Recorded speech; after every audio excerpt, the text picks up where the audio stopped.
Vamos lá, pessoal, resolvendo algumas questões aqui para ajudar vocês na prova. Questão 26, questão caiu no Enem em 2009. Ele fala aqui o seguinte, ó.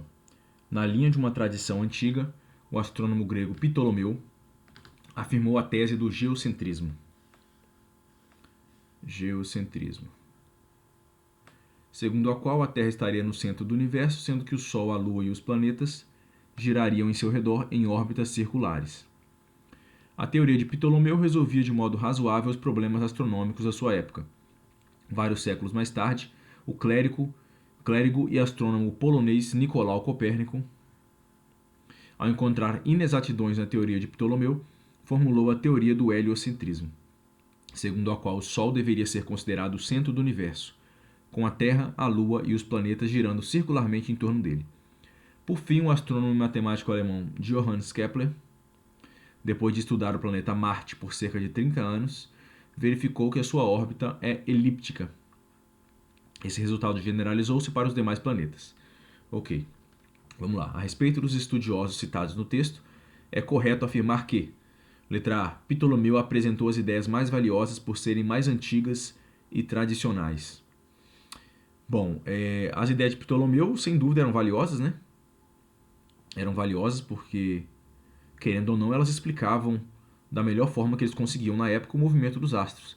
Então eram valiosas sim, mas elas não eram valiosas por serem antigas e tradicionais, né? Isso não quer dizer nada na ciência. Se você encontra evidências para derrubar essas ideias, elas simplesmente deixam de valer e acabou.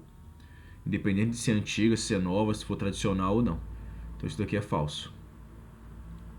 Letra B. Copérnico desenvolveu a teoria do heliocentrismo inspirada no contexto político do Rei Sol. Bom, segundo o próprio enunciado aqui, o Nicolau Copérnico ele era clérigo, então ele pertencia à igreja, né? E então isso aqui é falso, né? Não tem nada a ver com o Rei Sol, sendo que ele era cristão, pertencia à igreja católica. E conforme eu falei com vocês em sala de aula, o heliocentrismo ele não surgiu inspirado pelo contexto político, social e religioso, não. Simplesmente Copérnico ele percebeu que o modelo heliocêntrico de Ptolomeu tinha muitas falhas, né? Com os cálculos do modelo geocêntrico a gente não conseguia obter os resultados com precisão. Aí ele falou, olha só, e se a gente colocar o Sol no centro? Aí ele viu que se fizer isso, ele consegue explicar melhor o movimento dos astros. Então foi uma observação puramente prática e científica mesmo, né, no sentido de responder as perguntas que eles tinham. Não teve inspiração política e nem religiosa aqui do Rei Sol, que eu nem sei o que é isso. Letra C. Copérnico viveu em uma época em que a pesquisa científica era livre e amplamente incentivada pelas autoridades. Falso também. Que ele viveu mais ou menos ali na época da Inquisição da Igreja Católica.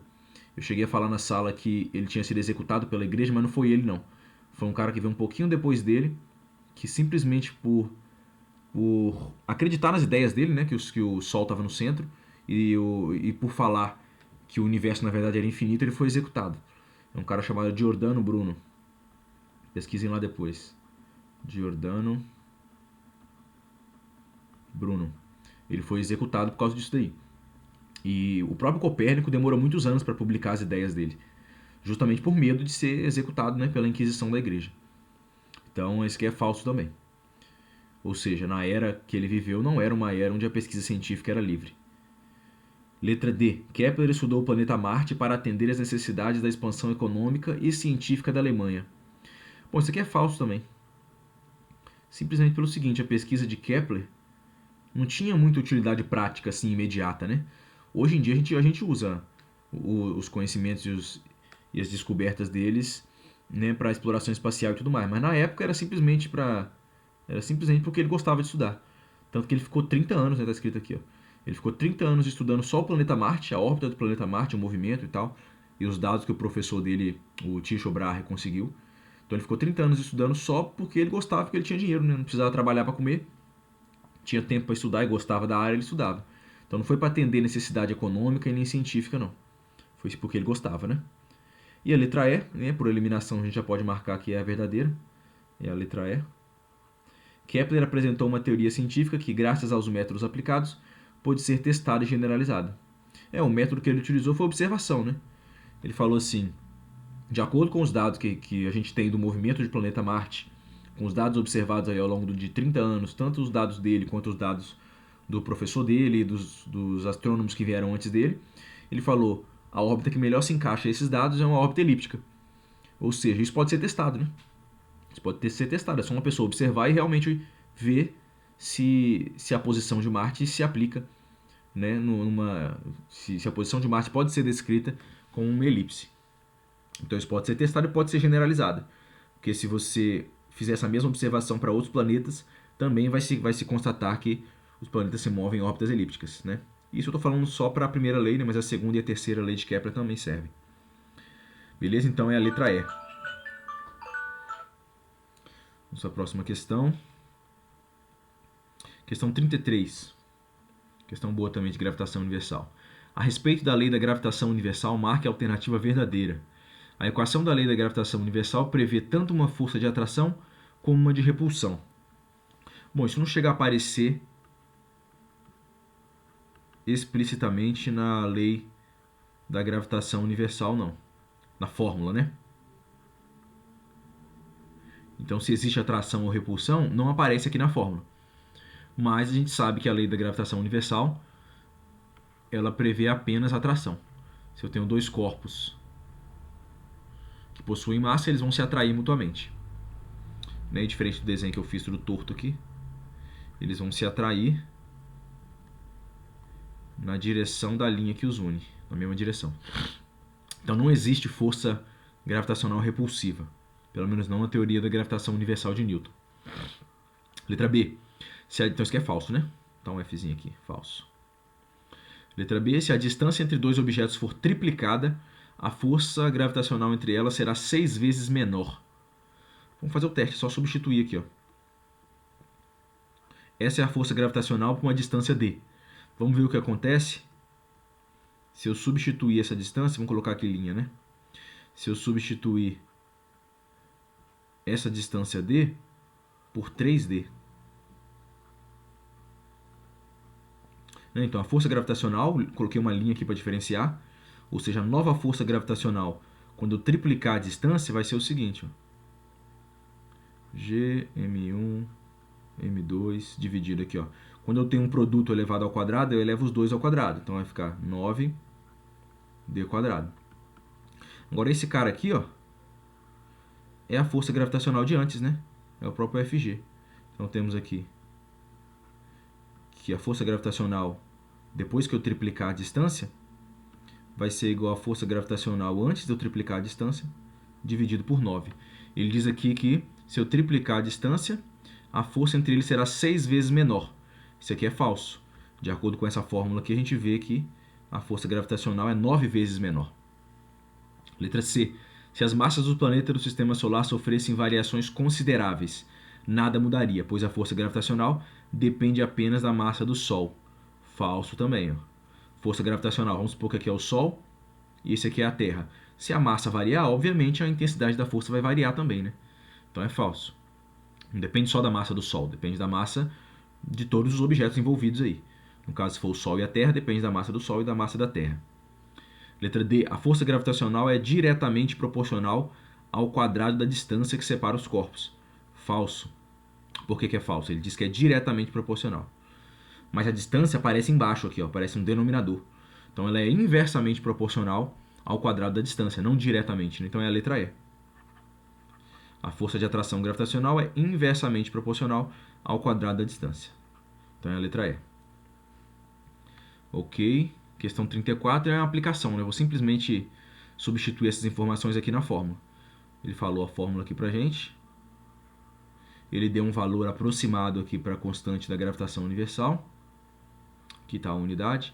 Falou a massa de Júpiter, a massa da Terra. E ele quer o módulo da força gravitacional, ou seja, ele quer isso daqui. G vezes massa de Júpiter vezes massa da Terra, dividido pela distância ao quadrado. Só que ele quer a força gravitacional no momento de maior proximidade, ou seja, no ponto da órbita dos dois, onde eles estão mais próximos. E ele falou que essa distância é 6 vezes 10 a 11. Então é só uma questão de substituir aí os dados, né? Então a força gravitacional vai ser G, ele aproximou para 6,7, né? Na sala de aula eu estava usando 6,67 vezes 10 a menos 11, mas aqui ele aproximou para 6,7 vezes 10 a menos 11. Geralmente as questões de concurso e Enem fazem isso para facilitar a conta, né? Então 6,7 vezes 10 a menos 11, deixa eu descer mais um pouquinho, vezes 10 a menos 11, vezes o valor de uma das massas. Qual a massa de Júpiter?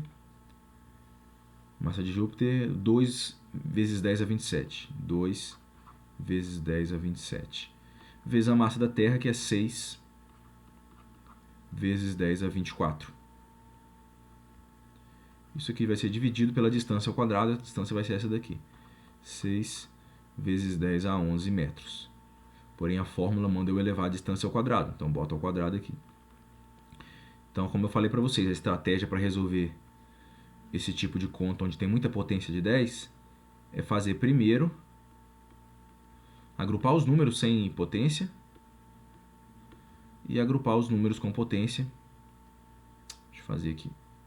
Deixa eu aumentar isso aqui, gente. Isto. Agrupar as potências. Menos 11, 10 a 27, 10 a 24, dividido. 6 ao quadrado dá 36. Vou fazer assim para facilitar. 6, vamos fazer passo a passo. Vezes potência de potência, repete a base e multiplica o expoente. Beleza? Então vai ficar... Agora todos os números você vai fazer a conta normalmente. Vou pegar a calculadora. Vai dar, olha só, 6,7 vezes 2 vezes 6 dividido por 36, 2,2, vou aproximar para 2,2. Então a conta com os números deu 2,2 vezes multiplicação de potência de mesma base. Repete a base e soma os expoentes. Vai ficar menos 11 mais 24 mais 27. Menos 11 mais 27 mais 24, que deu 40. Boto 40 aqui. Beleza? Isso aqui vai dar 2,2 vezes 10. Agora aqui, ó, divisão de potência de mesma base. Repete a base, subtrai o expoente. 40 menos 22, vou fazer assim, ó, 40, que é o expoente de cima, menos o expoente de baixo, que é 22. 2,2 vezes 10 elevado a 18 newtons. E essa é a resposta. Letra B. Letra B. Tranquilo? Isso aí foi um exemplo. Não tem segredo, é só substituir na fórmula. Quando você substituir os dados na fórmula, vão aparecer algumas potências, né? É simplesmente uma questão de você agrupar os números que não têm potência, fazer a conta normalmente, ó, multiplica aqui, depois divide aqui. E para trabalhar com as potências, você utiliza a regra, né? Multiplicação de potência de mesma base, repete a base, soma o expoente. Depois, divisão de potência de mesma base, repete a base e subtrai o expoente. Não se esqueçam aqui da propriedade de potência. Quando eu tenho um produto, né, uma multiplicação elevada ao quadrado, eu vou elevar os dois ao quadrado. Por isso que o 6 aqui virou 36. E o 10 a 11 ao quadrado ficou 10 elevado a 22. Porque a potência de potência, você repete a base e multiplica o expoente. E é isso aí. Essas eram as questões que eu queria fazer aqui para vocês, para ajudar vocês na prova. Copiem aí no caderno, tenham isso daí em mãos. E é isso aí, bons estudos e até amanhã na prova.